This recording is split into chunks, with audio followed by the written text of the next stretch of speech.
Right. Hello and welcome to the Business Made Easy show. I'm your host, Fiona Hall, known as the How-To Lady. Now, the Business Made Easy show is for business owners who are looking to find the easier way to do business because they started out in business and they had a passion for what they do, but guess what? There's a whole bunch of things they don't know how to do. So my mission is to go out and learn about stuff and find easy ways to do things by interviewing experts in their field. And today I'm very privileged to have a good friend and a fantastic woman on board I'm interviewing. Her name is Debra Chantry, so we'll get to that a bit later. So the thing about being an expert in your field is they know the hacks, they know the shortcuts, they know the key questions to ask to help us get through those stumbling blocks in business. So that's why they're here. Now, for those of you who aren't already part of the Facebook community, I've got the Business Made Easy tribe. And the tribesters in there, they get access to tips and hints every day. I go out there. I love learning. I love reading. I love finding information. And also the guest experts also join that group. So if you want to get in touch with them at a later stage, there's a great place to connect with them. It's also a tribe that is sharing information as well. So it's a really cool place as a business owner to learn stuff and to share stuff maybe that you might not feel comfortable in front of your team or virtual assistants or other people in your business network. So that's us. I'll make sure the link's for you in the show notes so you can jump on there if you aren't a member already. Now the next part of the show, it's my nugget of wisdom. So each show that we have, I put together a little nugget of wisdom from my how-to expertise. So I wanted to talk about the word accountability. So as a business owner, we're the boss.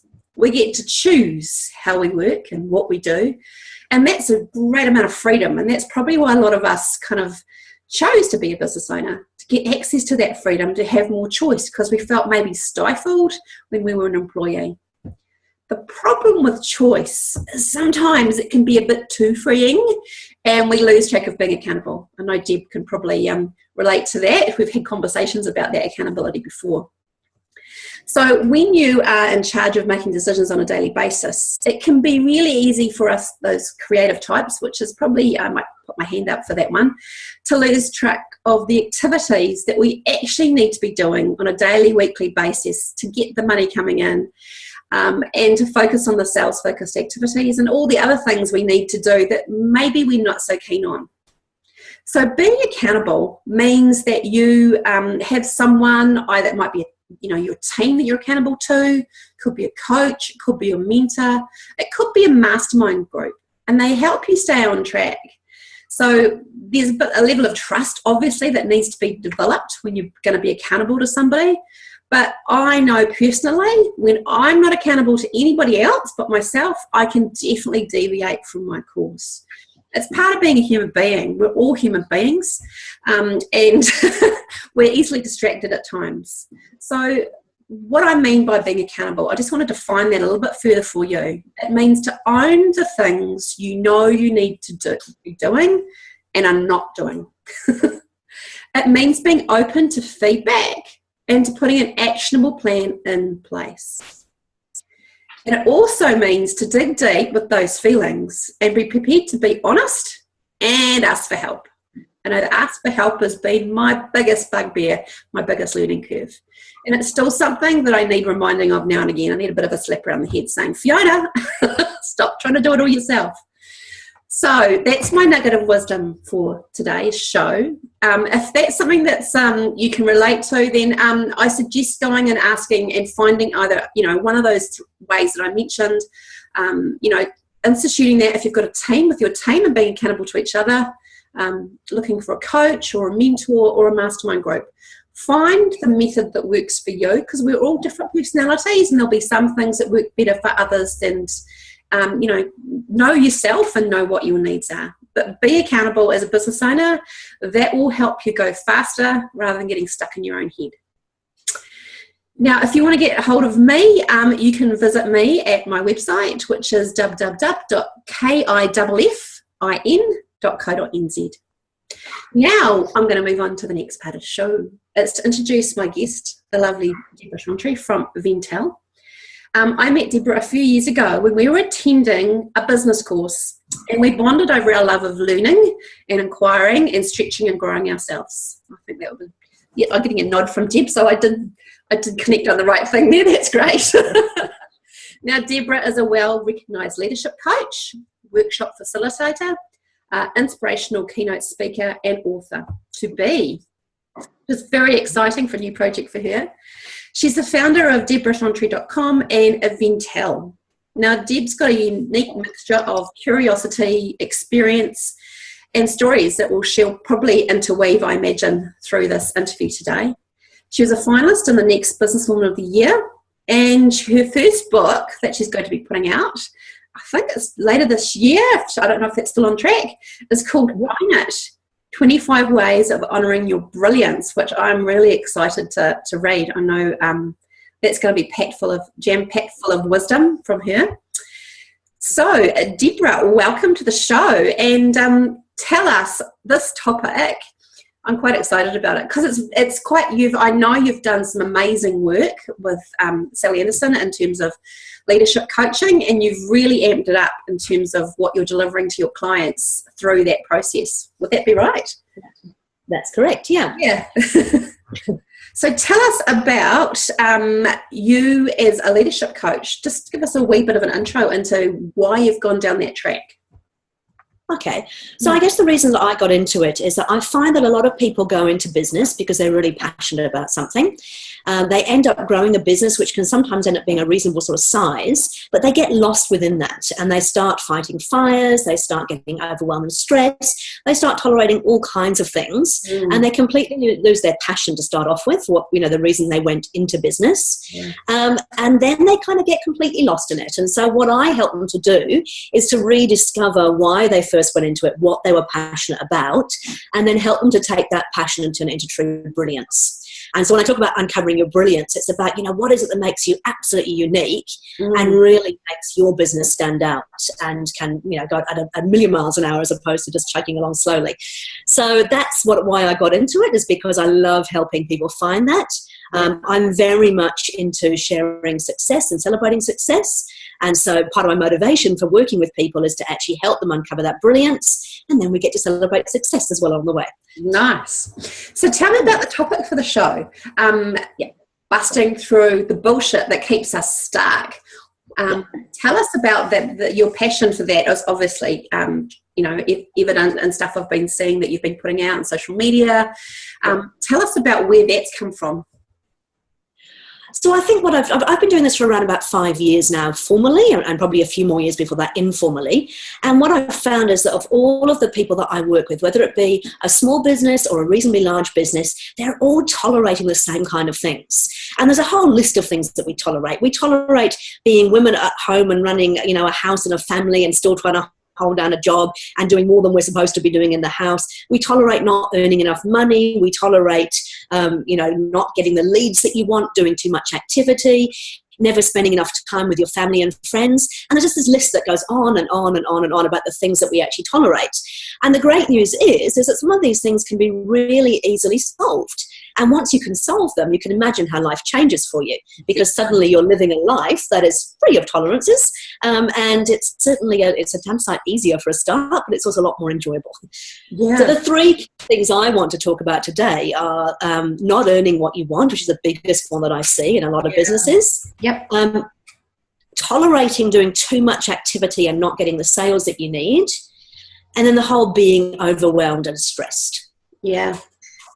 And they're probably the three key ones. There's lots of them in there. I mean, you could easily write a list for Africa of the tolerances we have, but they're the three main ones from the research that I've done. Yeah. So tell us about not earning what you want. What do you see as the biggest barriers that people have around that? I think there's an awful lot to do with self-worth. It's really fascinating, with the people that I work with. I work with amazingly talented, brilliant, superb people who just blow you away by, what they know, what they've done, what they've achieved. And yet somehow they seem to not recognise that and not own that. And there's a real thing in New Zealand I find particularly, because obviously I'm from the UK originally, I've worked in Australia and I've worked in New Zealand. But in New Zealand particularly, we are really, really scared well, not scared. We seem to want to underprice everything. There's that warehouse mentality, the bargain bin mentality. I've got to drop my prices because that's the only way that I'll get work. And yet I have seen people who have literally tripled or quadrupled their hourly rate, and I don't believe in hourly rates, but in terms of the actual money they earn, just by actually owning what they're worth and being really clear in what they offer to the customer so they can own that. Yeah. And I think a lot of it comes down to confidence. I think that until you're really sure of what it is that you know and what it is that you've done and you can actually own that, then it's very difficult to think about, gosh, how can I possibly be higher priced than my competitors? Yeah, that's a really good point. Very good point. Yeah. And I mean, you've seen that yourself, Fiona, I'm sure, over the years, is that when you work with people, there is this mentality around, first of all, there's the hourly rate mentality, which drives me up the wall. And secondly, that is that, oh, but, I've got to be at least the same as the competitors. Well, why? Are you the same as the competitors? Do you want to be the same as the competitors? Yeah, and we're all unique, aren't we, too? The value that we provide, we bring, a lot of us who are in business have come with a lot of experience that we bring from different areas, and then we bring that unique set of experiences and skill sets to our clients. So offer it, rather than being someone who's just channeled down one particular area. I mean, you work with Ventels to do with marketing, but you've got a whole raft of other experiences you bring to that conversation with clients when you're talking about marketing. Yeah, that's right. Yeah. And so one thing that one of my coaches once asked me to do many years ago, which I now get my clients to do as well, is to actually go through and list all of the things that you've done in your life. How many hours have you spent studying? How many qualifications, not necessarily qualifications, courses and things that you've actually done? Listing down the if you've been in corporate world and now you're working on your own, what are the things that you achieve in the corporate world? What are the successes that you've had throughout your life? And when you start writing it down, you start to realize, particularly when you get to sort of our age, there's a wealth of experience that's sitting in behind all of that, and things that money can't buy. The time that you spend in educating yourself or in experiencing things cannot be bought. So you need to own that. So you just say, hey, look, this is why, I look at it particularly because people do have this mentality of this per hour rate and cheaper is better. But I always say to people, well, look, you can take an absolute junior and you can pay them $25 an hour, and they might take 3 or 4 hours to do something. Or you can pay somebody who's got some experience who might cost 4 times the amount of them, but chances are they can do it in a fifth of the amount of time, which means that it doesn't cost you anymore. It actually gets you better results more quickly, and you're not wasting time having to, work with somebody who doesn't know their stuff. I've got a really good example of that. I had a client who was a senior executive in a large corporate and, paid an absolute fortune. And go back to hourly rate, her hourly rate was something like, $500 an hour. It was ridiculous, when you looked at the numbers. She'd spent 5 hours working on this board report that she had to input, and, had kind of fallen on her to do a big presentation she wanted to do. Yeah. Contacted me. She'd spent 4.5 hours, so you add the numbers up there. Took me half an hour to sort out the problem. Yeah. You do so it makes sense to pay experts, and then on the other side, and the other side of that, we have to own our expertise. We have to own what we are truly brilliant at. And it's interesting because sometimes the things that we absolutely take for granted and we think are just normal, and doesn't everybody do that? Yes. Often they don't. And so it's also sort of recognizing that, because for a long, long time, I thought the things I did, I thought everybody knew them. How could they not? And then I realized that, no, there's a lot of stuff that actually I have, over years of experience and years of education, have learned that other people don't know. And so sharing that has value. Oh, completely. I agree. I love the idea of listing all the successes and all the things you've actually achieved, because I did something, I think I was redoing my LinkedIn profile a while back, and I was looking at some stuff and what I was going to, I think I would look through a very old CV, back in the day, CV, was that 15 years ago? And I looked at it and going, oh, look at this. And it was just reviewing it. I was thinking, wow. And you do get quite present to look at the things I've done or achieved, and I think it's a great tip. I think anybody listening in, you're having a bit of a crisis of confidence, take that tip on board. Absolutely. Yeah. And then I also think that we don't necessarily celebrate success quite as much as we should either. We don't actually celebrate the fact that we have done things. So I work with lots of business owners, some of them in reasonably large businesses, and they're so busy doing the doing that they forget to reward all the little successes along the way. And I mean, I believe every little success should be celebrated because it builds a culture of high performing teams. Yeah. But we do forget because we get bogged down in that whole fighting fires, always chasing the really, really big goal rather than looking at what you have done every day. And that's, part of that is just being grateful for what's been achieved and celebrating the successful things. Yeah, acknowledging it and being present with what's just happened, isn't it? It's very much the rush, push culture of next, isn't it? Yeah, that's right. Yeah. Like it. Cool. Yeah, so the next toleration I was going to talk about was about not putting too much activity in and not getting the leads that you actually need or the sales that you actually need for the business. Probably, sorry, I have two little doggies down here just start fighting. Hey guys, we're on TV. Shh.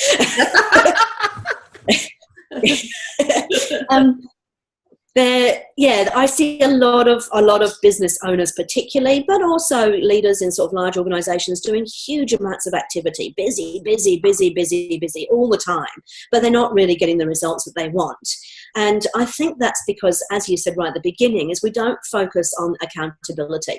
We focus more on, what do we focus on? We focus on being busy and being busy and doing things rather than actually what needs to be done. And I think particularly, for business owners, I see so many people who attend 1 million networking events, who are out every single night, every breakfast, out there doing all this networking, but they haven't really worked out from the beginning what it is they actually want from it.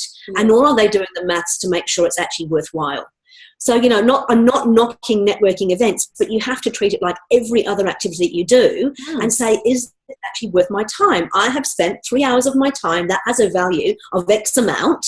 What business has that brought in for me, or what value has that added to my business? Is it forwarding my game? Should I be doing it? And there is a real tendency, because it's fun to go to networking and it's fun to kind of catch up with people, but you have to be, when you've got a lot on your plate, you have to start prioritizing and saying, right, really, what is it I'm trying to achieve, and does this actually help me to achieve it? It's great. So when we work with businesses, we often start off with the, what is the big, hairy, audacious goal? What is it you're trying to achieve? In order to get that, how many clients do you actually need? And that number is really, really important. So you start up with the money. How much money do you want to earn? How many clients do you actually need to make that money? And then you start to do the activity based around what you need to get for those clients. Yeah. And then you can be very specific as well, because often I see people going to networking events where they probably won't even pick up the right type of clients because they haven't been really clear about who is their target audience, who is the real person who will find value in what they do. And so they spend all this time talking to people who really are never going to be the right clients for them anyway. Yeah, that's a really good point. I kind of ditched all my networking activities at the beginning of this year to really assess what was working for me, and actually found some new areas to go into, which has been really good. And I think also you can get sucked into, just going to the same places and the same events and seeing the same people over and over. And while you might form great business friendships, maybe it's best to have a one-on-one. Yeah, I think that's, and that was my next point, was going to be about affiliates. See, I actually find that finding affiliates that you can work with, people who know and trust you and who will refer people to you, is often a much, much better way. So that's that one-on-one stuff. It's looking for who do your clients actually turn to for advice? Is it their accountant? Is it their hairdresser? I mean, I don't know, but whoever they turn to for advice, they're the people that you actually want to spend the time getting to know, so they know you, they trust you, and they will feel happy referring clients to you. And you can do that in a formal way, or you can do it in an informal way. I personally, I don't attend many networking events at all now. All of my work comes through from the affiliate sort of relationships that I've set up. And I've got a formal one in terms of working with the Ice House, and the Ice House obviously refers clients to me. And then I've got lots of informal ones with other accountants, with other business coaches even, with other people who work with businesses who have a different skill set to me. So this whole idea of co-opetition is actually kind of working together, not seeing everybody competition, but going, okay, well, you do this, you and I work together really well, Fiona. Yeah. I know that with this really well, I do that really well. Why don't we work together and refer clients, backwards and forwards? And again, a bit of a Kiwi mentality is trying to do everything yourself. Is that, well, I can do everything, so I'll try and keep it all to myself. Yeah. I've learned myself personally over the last few years, find out what you really, really, really love, that you really make good money from, and stick to that. Stick to your knitting. Have other trusted people around you that you can get into the other bits. Yeah. Because that's actually how you make a successful business. I so agree. The more that you niche, I think when I remember when I first started out, I thought, someone gave me an opportunity and it wasn't quite the right fit, but it was a client. Oh my gosh, I had to pay the bills, and you grab that. Yeah. Oh, someone else gave you this and it was over here. Oh, okay.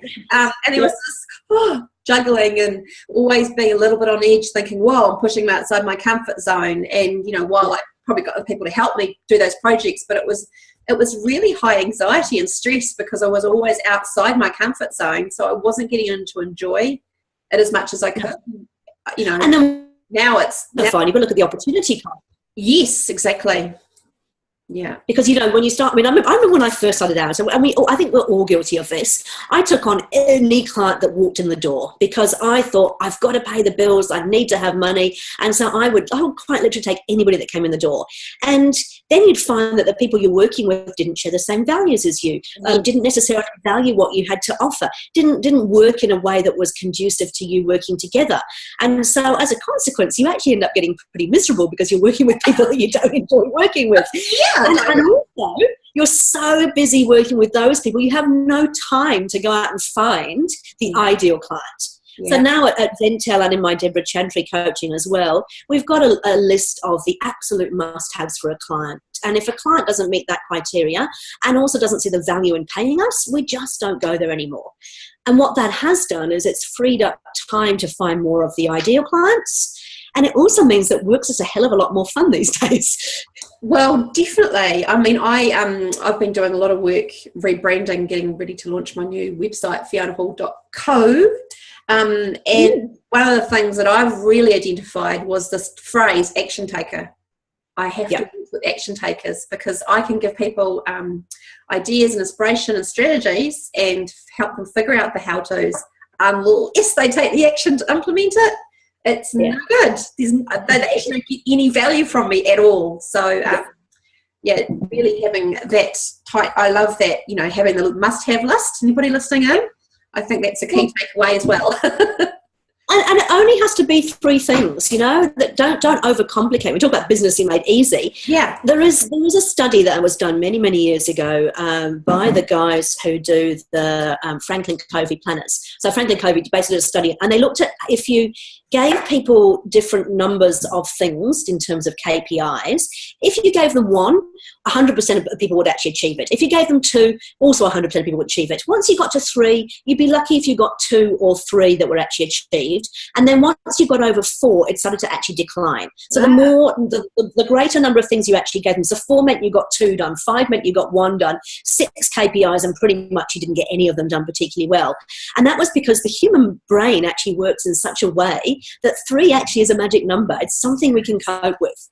So I like to do everything in 3s. Yeah, me too. I start to 2 with animals. But 3s generally. So 3 things that that your clients must have that you can literally, and you'll know within a few moments of meeting them whether or not they actually meet those 3 criteria. And even if they don't get one of them, that's it. You shouldn't even be contemplating taking it any further. That's great advice. I really like that. That makes a lot of sense because, sometimes you've had, I've met people and they're like, oh, yes, I love what you do. I've been following you and really want to work with you. And then through the course of the conversation, you get that feeling about here. For me, it's about here. And I'm like, something's off. What they're saying and then what they're telling me, there's something off in the conversation. You can kind of tell. And for me, what it's been is crystal clarity is they're not an action taker. They talk about what they'd like to do or aspire to do, but they're not ready actually to take the action yet. Yeah. There's lots of talk, but they're not being their word, are they? No. And then that sort of brings me to the last little point that I see a lot of is the whole being overwhelmed, being stressed, and never having enough time. And hey, look, I've got to put my hand up. I've been there as well. It's really easy to get into because we get really, really busy. We take on a lot. We're doing the doing stuff rather than actually thinking about what's important. And this goes back to your right at the beginning, the accountability thing. It's just about being really strict about what is important and what you want to be held accountable for, and making sure that you make time to do the things that actually forward the game in those areas. So I don't know, can we share a screen on here? I think we can, can't we? You can. Okay. Look, I'll talk a little bit about the way that I now do things, and this has come from my evolved leadership training, which has been phenomenal. It's really around, people always say to me, I can't believe how much you get done. You know, you're always so busy, but yet you always get things done. And there is that old adage of, you know, ask a busy person to do something that will get done. You relate to that? Totally. And the reason being is that, you know, I get quite strict about making sure that within my calendar, I do actually have time allocated for the things that are important. And so we use a thing called a time map. And I'll just see if I'll make sure it's on my screen first. Yeah. And I'll share the screen briefly to show you what that looks like. Fantastic. So a time map is just quite literally, this is done in a Word document, but it's about looking at your entire week and saying, hey, you know, there's a finite amount of time, right? We cannot create any more time. So there's no point in complaining about, I don't have enough time. Time is what it is. Yeah. What you can do is you can start thinking about what's important for you, making sure that you have time for it. God, I'm so sorry. Is it Apollo? 2 dogs. Yeah. So as you can see, this is my time map, and it's the 7 days of the week, and it's broken down to half-hour slots. And then what I have done is I've gone through and I've actually allocated time. And you can laugh at this because if you look at the bottom, you'll see at 9 o'clock it actually says sleep. But that's because I've recognised a long time ago that 8 hours sleep for me is really important. And so if I don't actually have that time blocked out and say I will be in bed by 9 o'clock or 9:30, then it's easy not to do that. Yeah. And then I have times in here for my client appointments. I've got time for my training or reading because for me, keeping, you know, up to date with certain things is important. Yeah, me too. Obviously trying to write a book at the moment and want to get that out by the end of the year. So I've got time for, you can't write a book without having time to put some writing into it. Exactly. Business development, you know, looking for new clients, following up. That's always at the end of the week for me because I like Mondays to be very much focused on the planning and what we're about to do. Yeah. The Tuesday through to Thursday is around the client time, and then the Friday is around that book writing and you know, looking for opportunities for clients and things. Brilliant. And the other thing that I've learned, and I've learned the hard way, is that every single client appointment, you need to make sure that you have built in time for planning beforehand and time for planning or follow-up afterwards. That's my big tip to everybody. I used to run from meeting to meeting to meeting to meeting, and sometimes I'd actually get to the end of the day and go, I actually haven't even been to the bathroom today. And then that brings in stress and overwhelm because suddenly it's like, oh, I've still got to follow up for that client. I've still got this to do. And suddenly you find yourself working until, you know, midnight or whatever it might be because you're trying to catch up. So it's just about being very disciplined, you know, with your calendar and going, right. And I can share, I'll get rid of that now, but what I can share is that with a couple of clients that I've worked with who are actually mums who, you know, still have family commitments and so still have to pick up the kids and all the other bits and pieces that comes with being a mum, they were really, you know, they were really struggling with actually finding the time. So their biggest complaint all the time was, I'm too busy, I haven't got time, I can't find the time to catch up with my work. And so I actually made them sit down and block out times in the diary and say, right, even if it's just 2 hours, between 9:30 and 11:30 on a Tuesday, this is when I'm going to do my proposals or answer my emails. Yeah. And once you've written it down, you've committed to it, it's amazing how you can actually stick to it. And so because it was there, because it was in writing, because it was in their calendar, they actually made the time. And lo and behold, the proposals got done, the emails got answered. And it's such a simple tool, but it just makes life a lot easier. It's almost as if, you know, it feels like you're over planning, but actually it means that you get the things that are important done. I so agree. I mean, all of the clients I've worked with from way back, I call it my default week. So you know what your default week. I mean, life changes and things happen, but you have to have a strategy and a plan. And the whole thing and I also schedule gaps.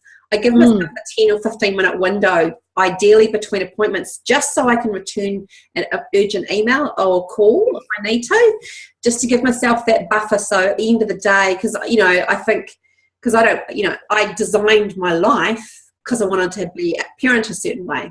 And that was a conscious choice. So therefore that I had to be, because I had shorter work hours, I had to be really, really frugal and plan in advance.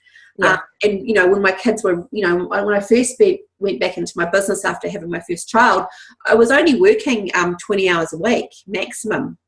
So that 20 hours, man, were they planned. They had to be absolutely tightly planned. Yeah. And like you said, it is a default week. I mean, life does happen, and there's absolutely nothing wrong with making changes when they need to, as long as it's sort of the exception rather than the rule.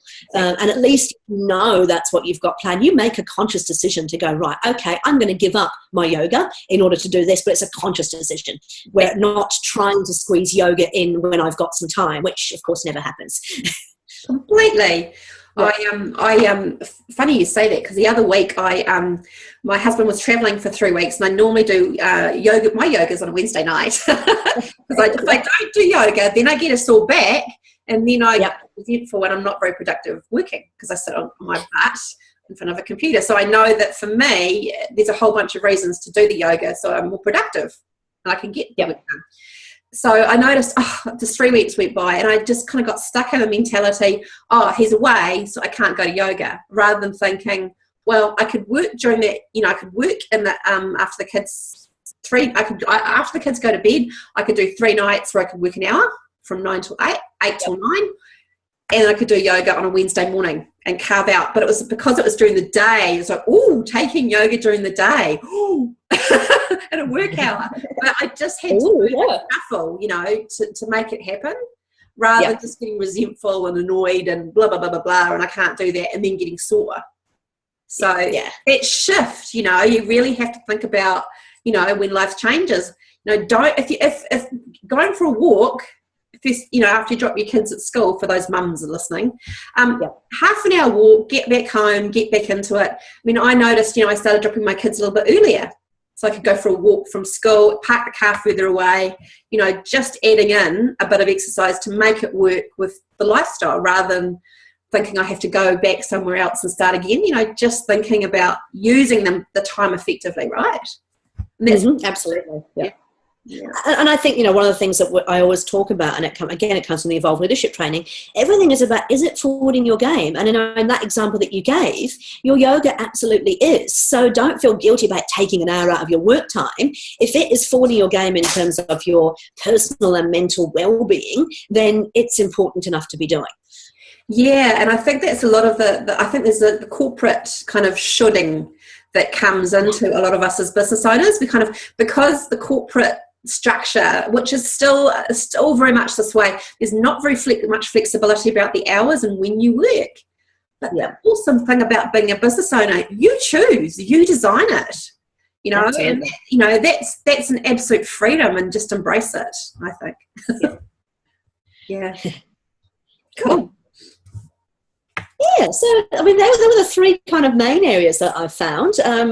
What do you do with the overwhelmed and stress thing? I mean, that's we both know that we've both had struggles with that. What do you think's made the biggest difference for you getting through that? Because I know there's a lot of listeners that are probably thinking, I'm overwhelmed and stressed, and I could put my time in place, but you need to interrupt that pattern, right? Because we get into this groove, and this is how we do things. What did you do to interrupt that pattern and make a change? Well, as you know, there's been some sort of significant changes for me personally over the last sort of 12 months in terms of some of the training that I've done. Yeah. And the training that I've done sort of really opened up my eyes to the fact that I was running around. I thought being busy was really important. I thought being busy meant that I was doing, the right stuff. But what I've learned is that being busy is not that at all. And it is about that accountability. It's actually being really, really clear around what is important and what isn't, and then making sure that you plan around that. And like you said, I mean, I work with lots and lots of business owners, and they come in, and because I'm a business coach, they expect me to work on a strategic plan and help them with their business planning and their marketing. And I always go back to the, hold on a second, what about you? What do you want? What's important to you? Because at the end of the day, as a business owner, you cannot separate your personal and your professional life. They are completely intertwined. Yeah. And so, sure, I can help you write a great business plan and everything else, but if you haven't got the right mindset, and if you're not really clear about what's important to you and what makes you happy and what gives you joy, where's your passion, then you won't ever, well, I can't say ever, that's not true. It's unlikely you'll run a successful business. I mean, there are some business people who have, without a doubt, run a business that they don't have a huge passion for. But in general terms, the people who end up running, reasonably large, successful businesses is because they're absolutely passionate about what they do and they stick to that. Yeah. And so for me, what I learned through that process was that there were a lot of things that were going on from my past that were sort of putting like a lens over the way that I approach things. And so I thought that, busy, working ridiculous hours, I thought that was being successful. And what I've now learned is that that's not the way it has to be at all. Yeah. And then also looking at, hangover, isn't it, Deb? That's that corporate hangover is the badge of honour is, I stayed till 9 o'clock 3 nights in a row. You're the last person to leave the office, first person in the morning. I'm the winner. Yay! I'm the winner. I'm exhausted. I'm the first stroke or a heart attack. Whee! And I've lost my family, I've lost my friends, and I've got nothing left. But woohoo, go me! I'm an alcoholic and drug addict. Yeah. It is that sort of, and I mean, don't forget, I also work with leaders in sort of reasonably large organisations, and they don't have to be that way either. I mean, that's what it's about. Life is actually far too short, and I know that we say that when we overuse it, but it really, really is. And you've got to be loving what you're doing. Otherwise, you've got to ask the question of why are you doing it? I've had with personal experiences, with friends, with family who've got very ill, and the people are getting sort of really sick very young these days. And I think it's the way that we actually live life now. And thank God that my eyes were open to that and sort of going, okay, this doesn't have to be this way.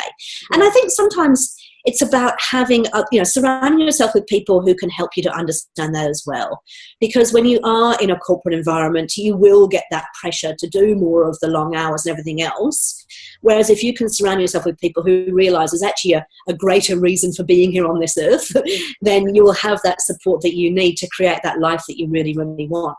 Yeah. And that's when you start to really uncover your brilliance. I don't know if you've ever seen, there's a movie, Joseph Campbell, The Hero's Journey, and it's called Finding Joe. That's what it's called. Oh, yeah. And it is this wonderful kind of shortish movie, but it's all about the Joseph Campbell. He talks about the hero's journey and what we go through life and how we end up finding our bliss.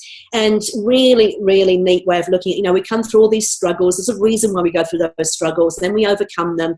And once we overcome them, we return home and we've found our bliss because we've actually looked for it. And a lot of people don't look for what it is that actually is that makes them happy. They spend their entire time running around, being completely busy without actually stopping and going, what is it that makes me happy? Why am I here? What do I want to achieve? What do I want to leave as my legacy? Yeah. And until you can be really clear on that, it's very difficult to actually build a business that sort of meets those needs. Yeah. So as a coach, I will work with the client to go, actually, let's talk about you first. What is it you really want? How do we help you to achieve a business that supports what you want out of life? And that's so important, isn't it? Because that, the focus on material stuff and having stuff, yeah. And you could be buried with it, but really probably not going to give you that much joy. But it's the people that you're who have in your life. And there's also the, as good as it gets mentality as well. This is life. Yes, that's how it is. That it has to be hard. Yeah. To really put in. I think that needs to be put on the back burner. Just taken out of the conversation. So I'll share with you one client that I did work with, and she's a working mum, and she started her business. In fact, you can read about it online. Her name, Baby Sleep Consultants. So they basically help mothers with who are having problems with their baby sleeping. Yeah. And when Emma came in to see me, she was completely stressed out. She wasn't enjoying her work anymore. She set up this business. It was really successful. She was in Australia, in New Zealand, had a number of people actually working for her throughout those 2 countries, but she really wasn't enjoying what she was doing. And so I said to her, well, what are you doing?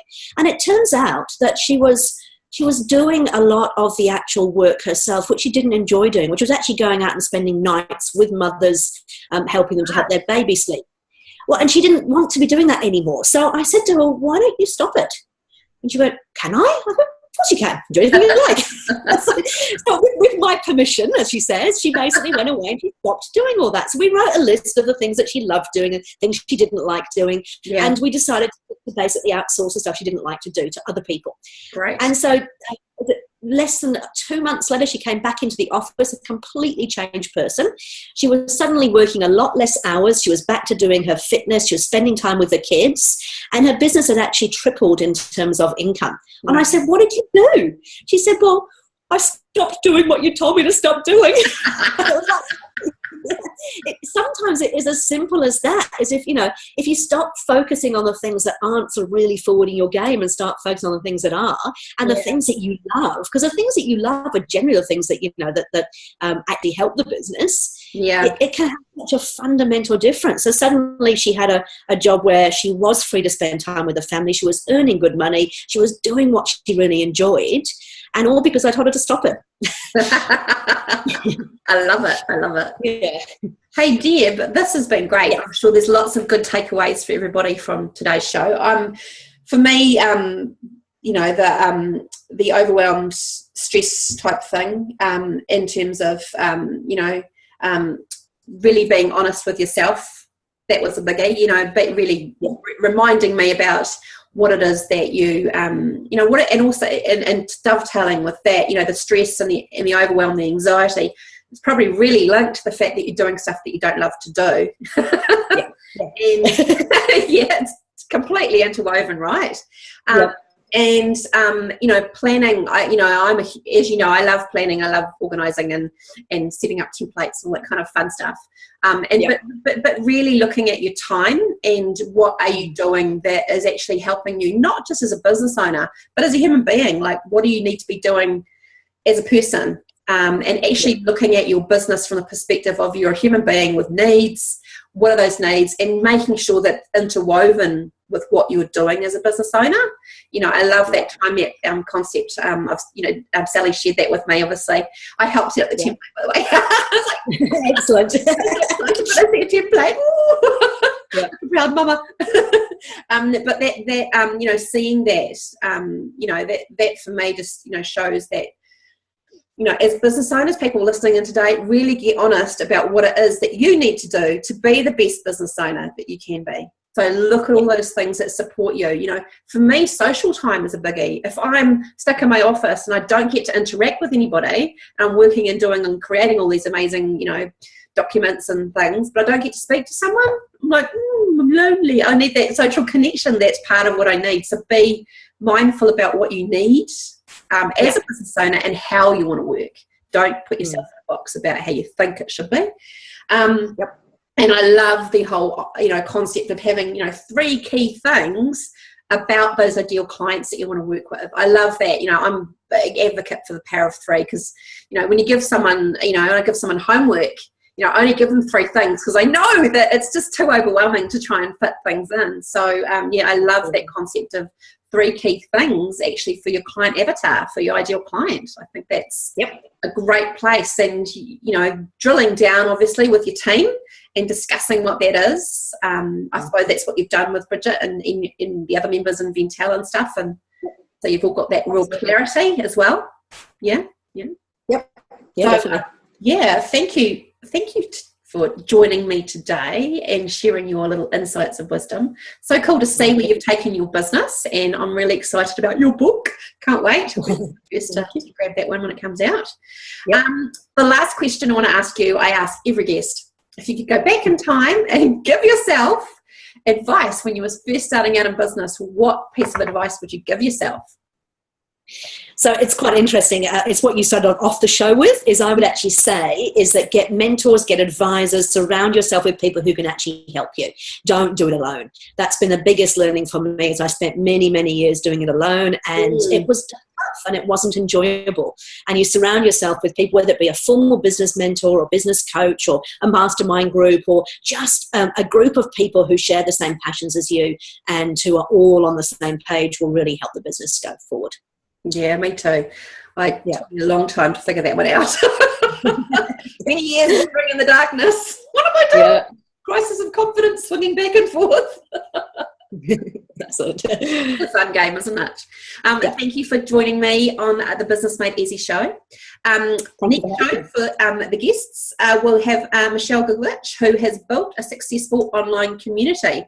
And I know a lot of us who are looking to do that, especially probably through Facebook groups, which is what Michelle's done. So she runs the Network New Zealand group, and she was able to take a group that was free and turn it into a paid online community. So I know there's a lot of us who are looking to use social media that way. So quite excited to talk to her about how she's done that and what learning and tips she can give us around building a paid online community.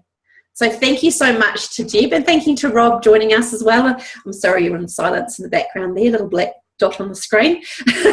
I hope you got lots of information out. And Rob, if you're not already part of the Facebook community, you can jump across and join us there and get some more information. To those of us who are watching the replay, Deb's part of the Business Made Easy Facebook group, so I'll post a little post in there about her. If you'd like to get in contact with her, she'll have a link to how you can do that. So I'm going to close off the show, and we'll see everybody on the next show. Thank you.